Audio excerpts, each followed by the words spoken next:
Aduh, ini dempet-dempet nanti geser.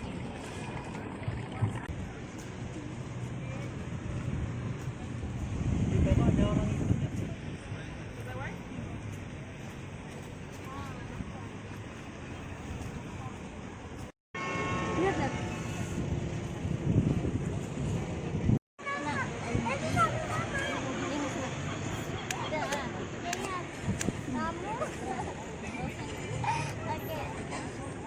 Shalom semuanya, gimana kabar kalian? Saya percaya kalian kabarnya baik-baik aja, sama seperti saya di sini.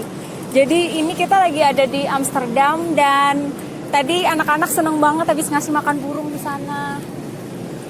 Kita mau ngelanjutin juga sih ke tempat-tempat lain di sekitar sini karena ini lagi summer dan suasananya tuh lagi bagus-bagusnya buat pergi-pergi. Kita libur summer kan 1 bulan dan ini kita mau ke tempat lain lagi, jalan tadi dari stasiun deket banget ke tempat-tempat indah yang jadi ikon Amsterdam di sana. Ini fotonya, beautiful day teman-teman, hari yang indah banget, semuanya damai, aman. Kalian lihat kan, nggak ada yang pakai masker, semuanya makan, minum, santai. Ya inilah suasana di dunia yang menyenangkan.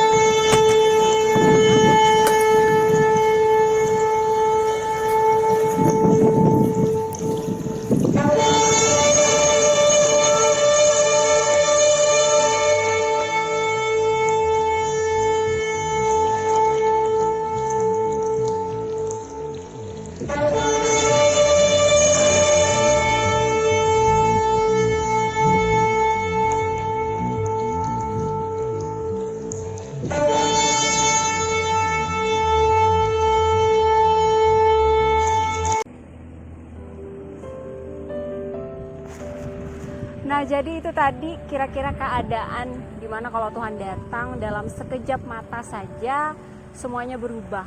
Dan kita menanti-nantikan hari itu. Kita orang yang mengharapkan hari itu dan hari itu akan datang kepada kita. Orang yang menanti-nantikan bukan sebagai kekejutan, tetapi sebagai hari yang penuh dengan sukacita. Saya bacakan ayat, tetapi tentang zaman dan masa saudara-saudara tidak perlu dituliskan kepadamu, karena kamu sendiri tahu benar bahwa hari Tuhan datang seperti pencuri. Apabila mereka mengatakan semuanya damai dan aman, semuanya damai, semuanya aman, tiba-tiba mereka ditimpa oleh kebinasaan. Seperti seorang perempuan yang hamil ditimpa oleh sakit bersalin, mereka pasti tidak akan luput. Tetapi kamu saudara-saudara, kamu tidak hidup di dalam kegelapan, sehingga hari itu tiba-tiba mendatangi kamu seperti pencuri. Karena kamu semua anak-anak terang dan anak-anak siang, kita bukanlah orang-orang malam ataupun orang-orang kegelapan. Jadi saya dan teman-teman semua yang menanti-nantikan kedatangan Tuhan, kita hidup di dalam terang firman Tuhan, sehingga langkah kita ketika berjalan di dalam dunia yang gelap ini tidak menjadi gelap seperti dunia ini, karena kita orang-orang yang menjadi anak-anak terang yang sadar apapun yang ada di sekitar kita, pekerjaan kita, keluarga kita hidup di dunia ini, itu tidak akan mengalihkan pandangan mata kita kepada hal yang kekekalan, hal yang lebih utama dari apapun, yaitu Tuhan itu sendiri.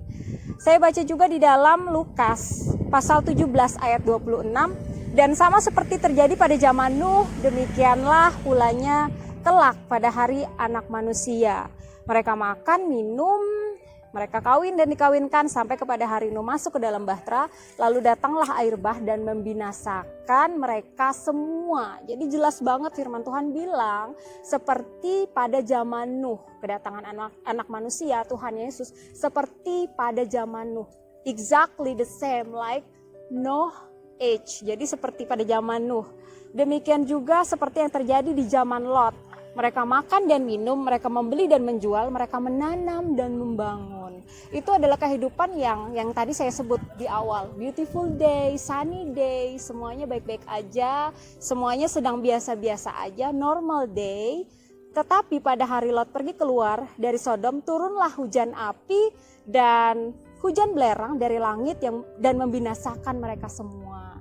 Jadi bukan untuk membinasakan yang kayak ketika Lot bener-bener orang habis semua, dan bukan ketika pada zaman Nuh bener-bener orang yang mati. Itu ketika Nuh masuk ke dalam bahtera, keadaan bumi benar-benar menjadi kosong dan hanya Nuh dan keluarganya aja yang selamat gitu.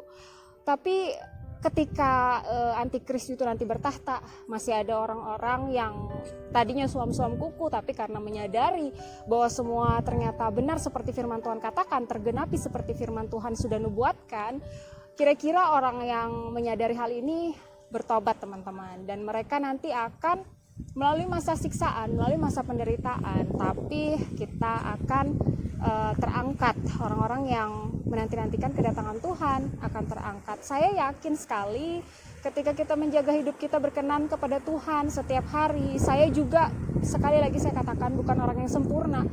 Saya butuh Tuhan setiap hari. Saya nggak bisa hidup tanpa Tuhan. Saya sekarang bekerja teman-teman, dan ada pekerjaan yang kadang juga menyita perhatian saya. Tapi itu tantangan. Suami saya menguatkan saya, ya ketika kita hidup di dunia ini ternyata ada hal-hal lain, ada tanggung jawab lain yang kita ambil gitu, dan tapi itu tidak boleh mengurangi fokus kita. Jadi tambah ada ujian lagi, tambah kita naik level lagi ke tingkat iman yang selanjutnya untuk menang, untuk selalu menang. Dan kita ini adalah lebih dari pemenang. Kita dapat menaklukkan segala hal di dalam Roh Kudus yang ada di dalam kita. Bukan dengan kekuatan kita sendiri, sekali lagi pasti kita gagal. Mencoba dengan apa yang kita bisa, manusia sangat terbatas, nggak ada yang bisa menang tanpa Tuhan. Tapi ketika kita tinggal di dalam Tuhan dan firman-Nya ada di dalam kita, kita akan berbuah banyak. Demikian kita selalu tinggal di dalam pokok anggur ya teman-teman, supaya kita berbuah lebat, menghasilkan buah-buah yang manis buat orang lingkungan sekitar kita, buat siapapun ketika kita ada di dunia ini. Nah, itu aja yang saya mau sharingkan, bahwa saya percaya hari kedatangan anak manusia, yaitu Yesus Kristus yang kita nanti-nantikan, itu terjadi seperti yang firman Tuhan katakan, yaitu seperti pada zaman Nuh, seperti pada zaman Lot. Kita diselamatkan dulu seperti Nuh sekeluarga, seperti Lot sekeluarga, walaupun istrinya ternyata terbukti hatinya melekat pada harta, tapi kiranya kita tidak, karena kita ketika melekat sama firman, kita intim dengan Roh Kudus, kita dibukakan Tuhan untuk peka pada hal-hal yang terutama dan terpenting dalam hidup ini. Yang terutama dalam hidup ini, seperti lagu katakan, yang terutama dalam hidup ini adalah Tuhan. Memuliakan Tuhan, menyenangkan Tuhan, itulah hidup orang-orang yang menjadi anak-anak di tengah dunia yang gelap ini, anak-anak terang. Sampai ketemu di video saya selanjutnya. Tuhan Yesus memberkati.